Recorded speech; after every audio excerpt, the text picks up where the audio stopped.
Well, hello, my YouTube fellas and gals. So, this is lot 69, and today we have Harlequin Presents. And the very first book is A Wilder Shore by Daphne Clair. This is Harlequin Presents 385. It is a 1980 copyright. This is what the book looks like, and this is what it's about. She gave 5 years away to the wrong man. At 18, Elise had eagerly accepted Peter Westwood's engagement. He was handsome and ambitious, and her parents approved. Then she met Jarrod Cortland, a construction man whose effect on her she found hard to resist, but she opted for the good life and hastily married Peter.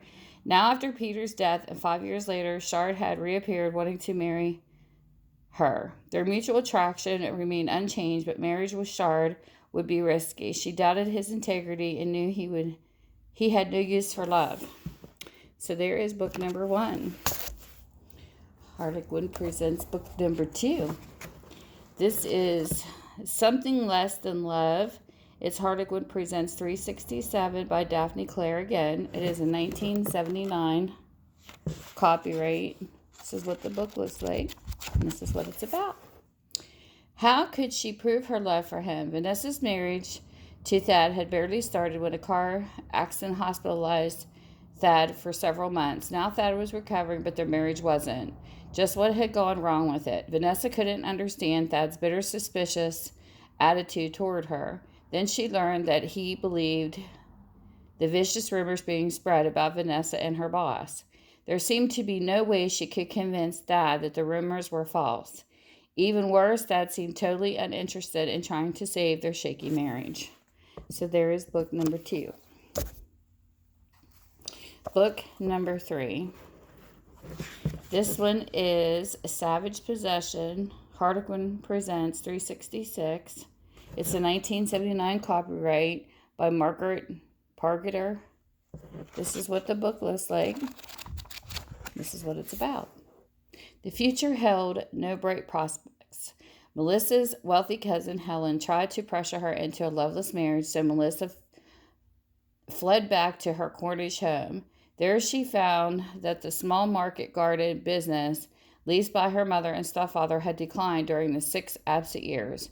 Now it was nearly bankrupt. Worse, still their landlord, the handsome, aggressive Ryan Trevelyan, was demanding the 3 years back rent unless Melissa agreed to his described plan. She found herself trapped between concern for her mother and Ryan, a man who had set himself to run her life. So there is book number 3. Book number 4. This one is called Bindaburra Outstation by Kerry, Allyne. It's a Harlequin Presents 361 and is 1980 copyright. That's what the book looks like. This is what it's about. Paige was hurt by Kelly's harsh words. She might be city bred, but she was beginning to love this rugged Australian outback. Kelly Sinclair had rescued her when she lost all her possessions in flooding waters, and Paige was grateful to him for allowing her to stay at his boss's outstation. Then she learned that Kelly was not only his own boss, but lord and master of the surveyed. Well, he wasn't going to rule her as well, even though her own emotions were urging her to give in. So there's book number 4. Book number 5. Engaged to Jarrod Stone by Carole Mortimer. It's Harlequin Presents 388, and it is a 1980 copyright. So this is what the book looks like, and this is what it's about. Brooke Faulkner unleashed a storm when she set out to teach Jarrod Stone a lesson, a storm with more fury than she'd ever expected. But she was tired of hearing about all the women her boss had affairs with, and so she announces to the newspaper that Mr. Stone will finally be settling down and getting married. And the woman Brooke herself.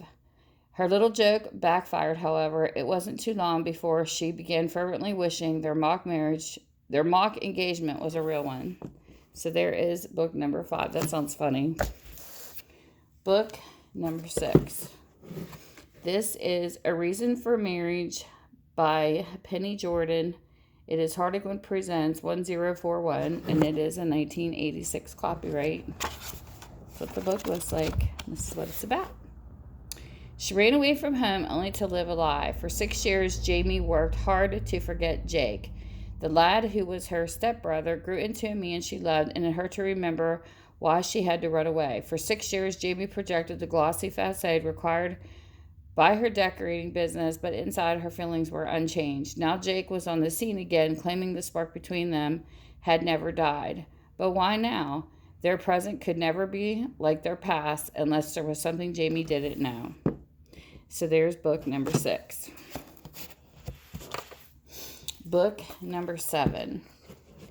This is Fear of Love by Carole Mortimer. It is a Harlequin Presents 377.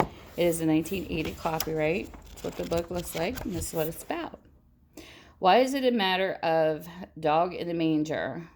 Alexandra resented Dominic Tempest's interference, even if he was her sister's brother-in-law.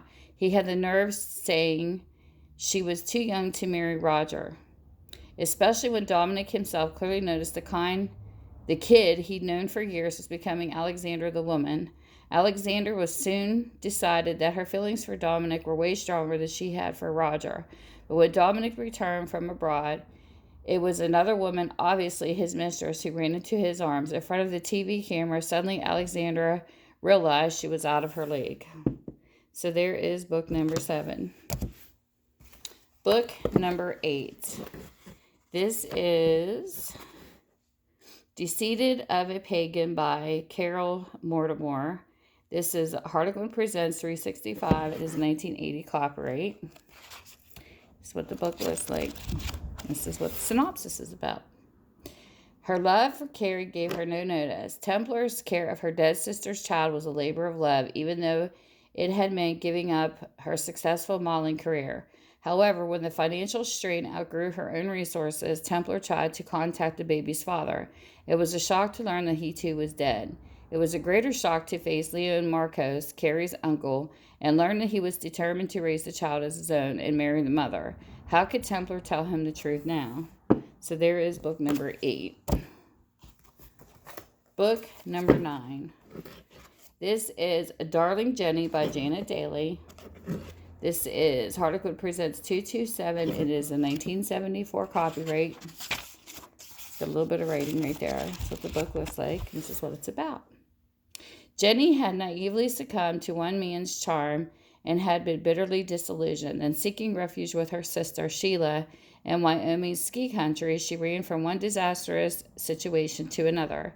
Determined to protect her sister from a similar fate, Jenny tried to wrest Sheila from the clutches of a wealthy, dangerously attractive Logan Taylor, only to fall in love with him herself. But Logan was not the man to be defied.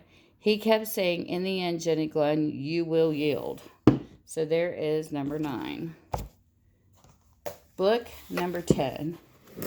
This is A Lion's Share by Janet Dailey. It's a 1976 copyright. It's Harlequin Presents 208. This is what the book looks like. This is what it's about. Her resignation was typed and ready, but Joan was strangely reluctant to submit it to Brand. Her resolve she was doing the right thing hadn't wavered, but Brand's unexpected actions raised hopes that she couldn't entirely shrug aside. Then everything changed with Brand's words. "Miss Summers," he said curtly, "I'm prepared to accept your resignation, and please make it clear to the agency that this time I want someone older and married, someone I can rely on, not to be carried away by ridiculous flights of fanciful imagination." So there is the last book. And if you are interested in this, you just send me an email at tammysmakeuptreats.com. This is, you're getting 10 books for $2. This is lot 69. That's all you have to say is the lot numbers that you're interested in. I will post it on my Etsy and send you a link. And there you go. You can pick up your order. Also, if you guys are interested, all year long, I take donations in my PayPal, and I take them and enter it into, it's a fundraiser we do for a kid backpack program. And the end of December will be the cutoff date. and then all the money is turned in, and then I get a card and stuff from them to read to you guys and gals, to let you know that it's there and how much money we have raised. I've used some of my live sales and taken certain percentages out of them to also donate. So with that, I just want to thank you guys for the donations you have given this year, and all the people who have spent at my live sales when I have sold crafting stuff and books. And it's just so appreciated, because this program doesn't have a link you can go to. It just goes into a church, and then they buy the food for the kids, and it's they take it to the schools so that the kids have food, the ones that can't afford it.